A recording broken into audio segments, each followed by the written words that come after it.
Georgie, say hi. Say hi. Hello, I'm George. But I hate cameras. I hate cameras so much, Mommy. I don't want to. I don't want to be in your video. Okay. Doesn't want to be in my video.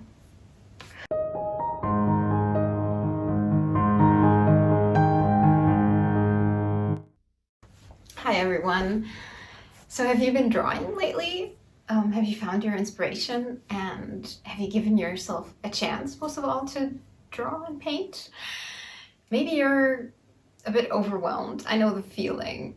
Sometimes when you dive too deep into a subject, or even if you're just working on one painting and something is missing, like, Georgie, say hi. Look, there, say hi. There's just this one thing that is missing, you don't know what it is, and you keep improving, or you think you're improving, and then in the end you kind of ruin it because you've done too much and you're going crazy because you don't know what it is that you need. Take a break. Trust me, you need to take a break. Do something else, take a walk outside. And if you feel that this break has been lasting for too long, like it's not just 1 or 2 days, then try to do other creative things.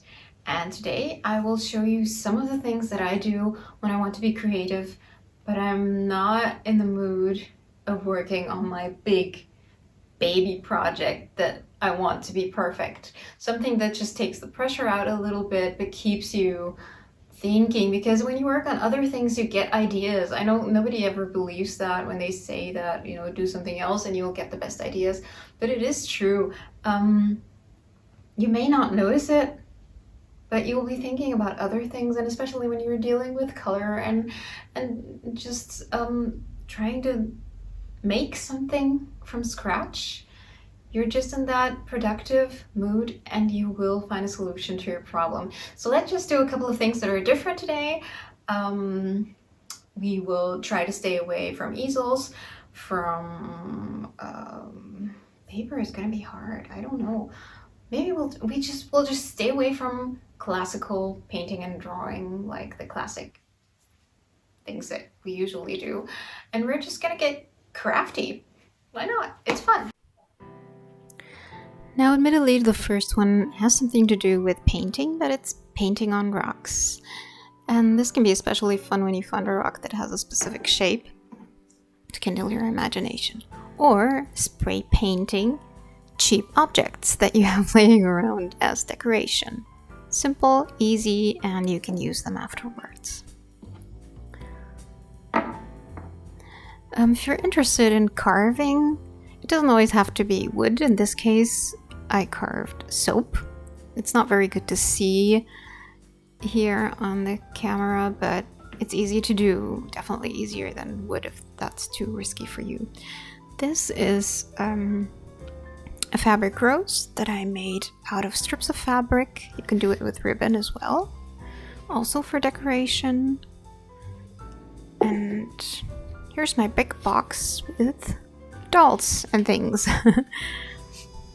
This is a Pom-Pom Kitty that I made, and you can find a lot of places online that explain or give you a pattern how to do these pom-poms. As well as everything else, it's just ideas, but the internet is full of instructions for these. This is Macrame Feather. This doesn't really look very nice now because it's been sitting in a box and probably needs to be starched or ironed or something like that.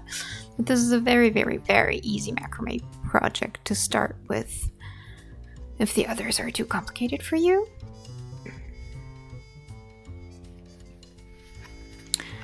And here I decorated some matchboxes and filled them with little objects that I had laying around. Everybody has that junk drawer with all sorts of things that, I don't know, we don't want to quite throw away. Especially as a creative person, you always think, oh, I could do something with that.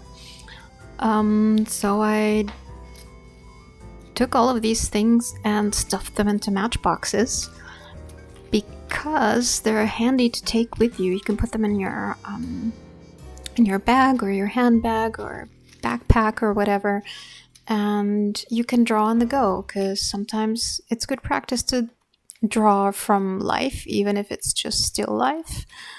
I mean, moving objects are a challenge, but if you just want to draw anything you don't know what, and you have your sketchbook, and you don't necessarily want to draw people on the train, because that makes you feel awkward, you can just grab a few objects and draw them, and they're very different, and they're small, and you kind of get to use your junk. I think I made way too many of these. And here come my dolls. Here's a fabric doll that I made. I haven't properly attached the head yet because I want it to be movable, but this is a fabric version of Jointed Doll. I don't know if you've seen the very complicated porcelain jointed dolls. They're definitely works of art. This is a simpler version, and you can find patterns for this on Pinterest. And I made just very, very simple joints using buttons to pose her in different ways, and she didn't turn out perfect, but it's great to like use up scraps of fabric or even to give it as a gift to someone. Here's another doll I made, and this one's a bit different because I made a clay head and clay hands and feet. Very simple shapes, nothing too fancy. You can go more artistic with this, and I made a fabric torso to go along. She still needs some clothes though. And speaking of clay, I played with cold porcelain a while back and made these cold porcelain creatures. You can also find a recipe online. Very cheap and easy, and it dries very, very, very hard, so you don't have to worry about your creatures breaking if you drop them. And these are actually heads, feet, hands that I also made. This is an elf in that case. Looks a bit spooky now, but it needs more painting and maybe some hair and clothes. And at some point I'm going to assemble these and make a similar doll to the one I just showed you. This is a smaller head with some hands. Now with cold porcelain you can't go into much detail as you would with other types of clay like Fimo, but for my purposes it was enough. And I find it very, very relaxing to play with cold porcelain because it's so doughy and soft.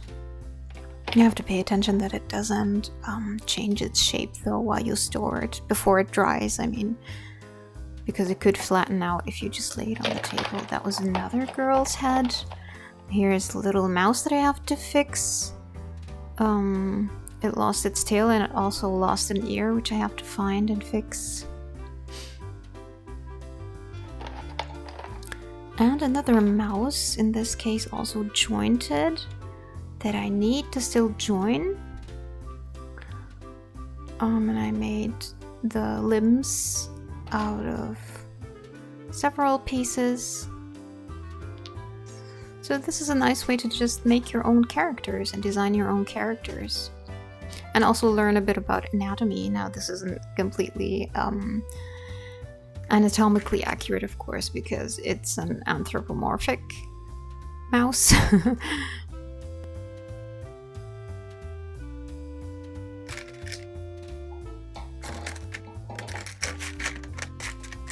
Little hands.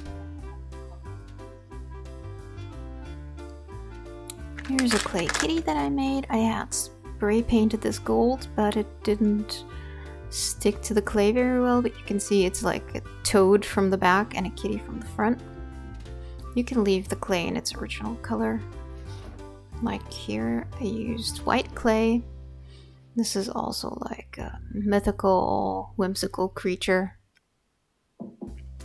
And some fabric toys that I made.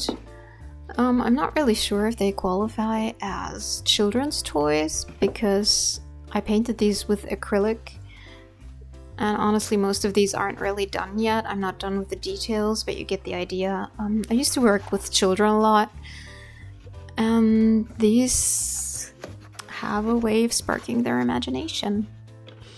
And how these came to life was really more by coincidence. I sewed some random shapes, really, very abstract shapes, and then looked at them and tried to find characters in them, as you would when you look at clouds and things like that. So they're very unusual, and I think that sparks creativity, especially in children. If you don't want them to be hard, then you probably shouldn't use acrylic, but some kind of fabric paint. But I also sanded some of these so they became a little softer. But the idea is just to find shapes and make characters out of them. It doesn't even matter if it's 3-dimensional or 2-dimensional. And we're moving on to teddy bears. I have a special place for old teddy bears in my heart, especially the pre-war teddy bears. But you can always make your own. If you've heard of amigurumi, it's crocheting your own animals. Most of them are even smaller than this bunny. This is a teddy bear I actually designed myself because I wanted something individual, and friends tell me that he looks a bit like a sloth, which I didn't see at that moment, but yeah, I made him look a little dirty and old and well-loved. But I actually made him from a cat cave with fake fur.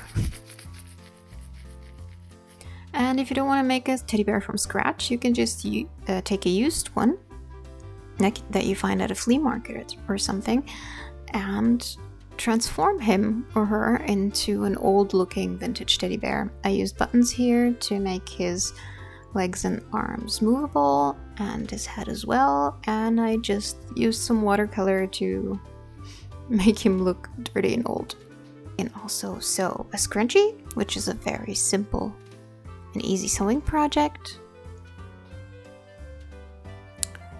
This is a pillowcase, but the special thing about this one is that I printed George's face myself, and it's very easy. All you need is a laser printer and some lavender essential oil, and you put the print upside down onto the fabric, and then you rub the whole thing with lavender essential oil and it transfers, which is pretty cool. Speaking of lavender, I also made soap and covered it in lavender buds. I actually use it as decoration and moth repellent and for the fragrance as well. And you can also stitch. This one isn't done yet, my moth, but I'm working on it. Things you can do in front of the TV. I also did a little bit of bookbinding for a while, and this is a very, very simple form of bookbinding. There's definitely more complicated ways of doing that, but I made this junk journal by just tying sections off with wool or any kind of yarn that you have. And I just use leftover paper that I had in my collage stash that I wasn't using, and I thought, why not make a book out of it? It's like kind of a pre-made template because you look into the book and you already have these ideas jumping at you. I think I'm holding it upside down here. It's sometimes easier to be creative with these kind of images than looking at just white pages. But I use it to write down my dreams because for a diary there's probably not enough writing space in these, but just for small notes and things like that, it's really fun to use. You can also add envelopes to put little things inside. And I just love the variation in the paper, that every page feels different and sounds different, and I don't know, I have a thing for paper and books. This is also a Leporello I made, and in this case I used it a bit like a field guide, not like a field guide, but as a place to put some of my collected and dried herbs and add a few notes if I was successful at identifying the herb, because that's not always the case. And you can also write what they can be used for, those plants.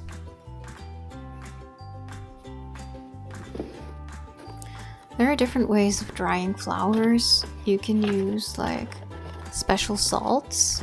In this case, I just used laundry detergent, which you can see is still sticking to some of my flowers.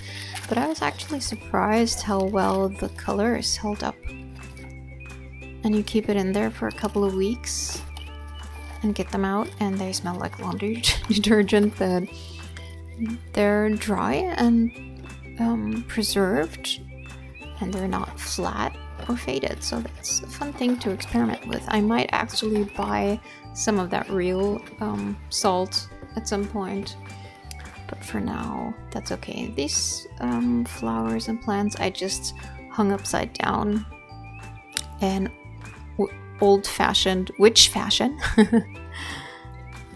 But I didn't just do it with herbs, but also just flowers that I had from bouquets, or wildflowers that I collected outside, or other types of plants that I thought would look nice as a bouquet. Something a bit more rustic and natural looking.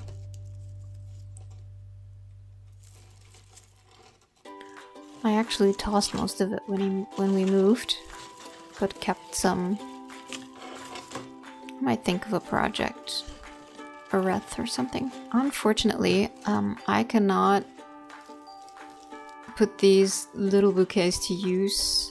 They look a bit tattered now, but even when they were pretty, I could put them to use and put them in a vase or something, because I have a cat who just happens to love everything that looks like grass and could get stuck in his throat, so I have to be careful. This is my Diana. It's a toy camera, actually. And if you've heard of lomography, it's a simple way to photograph, like in the olden days with film roll, and you have to turn this knob. And the results are actually quite fun. It's like the little sister of a Polaroid, I would say. And this is some wood burning that I did a long time ago, to be honest. That was a self-portrait, but you can do all sorts of things. I've also made objects with wood burning that I gave away as gifts. This is my memory jar.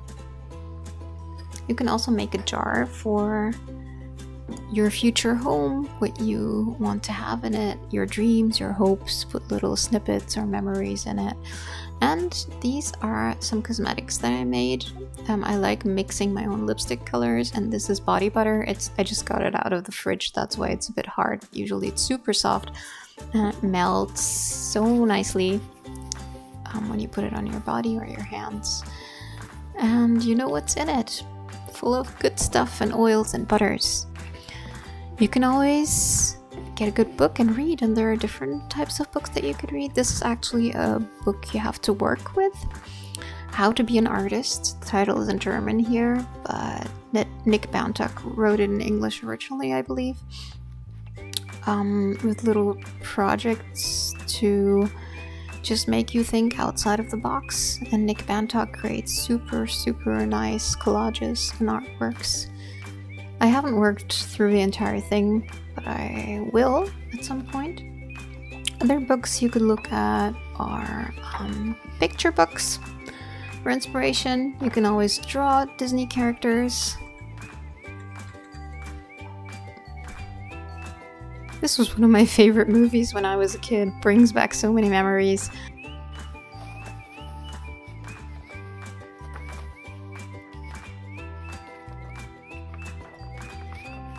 Or just look at it and have fun. Look at what the illustrator did, the colors they used, and get inspiration. Or just read a good old novel. I don't read novels much, but this is one of my favorites. This is actually Pride and Prejudice. In German, they called it Elizabeth and Darcy, and it's a very old copy. But I really enjoyed this read. It's such a classic. You can also play with makeup and transform yourself into another person, or just change your look. You can plant something. It can be larger than this one. You could make collages, which is sometimes a bit easier than drawing and painting everything from scratch because you're working with material that's already there and just combining it in a new way, which makes for really interesting images. You could make your own shoes, in this case espadrilles, which are pretty easy to make, and there are kits that you can buy or order online to make your own espadrilles. I will not pretend that I'm a master at this, but still fun to say I made those myself. You could make a dream catcher, which is also an easy craft to learn.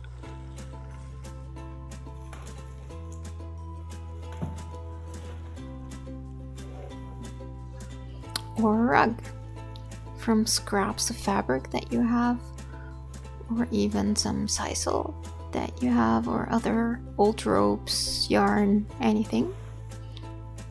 You could make this kind of, what do you call it, a yarn picture using nails. I made Spock for my husband. And here's my little gnome that I made out of salt dough, but he broke off his foot. You could take figurines and transform them into Halloween figurines with red eyes to make them look a bit more spooky.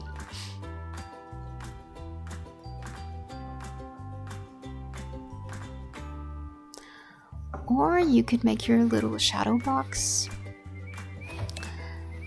and decorate with some things that you have. I call this my curiosity cabinet because there are so many weird things in there, like old teeth. I enjoy putting together these projects because they're not as complicated as drawing and painting. They're not make that many mistakes. And it's still better than doing nothing. And you get some visual impulses at least while you're doing it, and you learn to combine different things and design. It's a way of expressing your personality. I mean, you want to fill your home with things that show who you are, I guess. At least that's how I feel.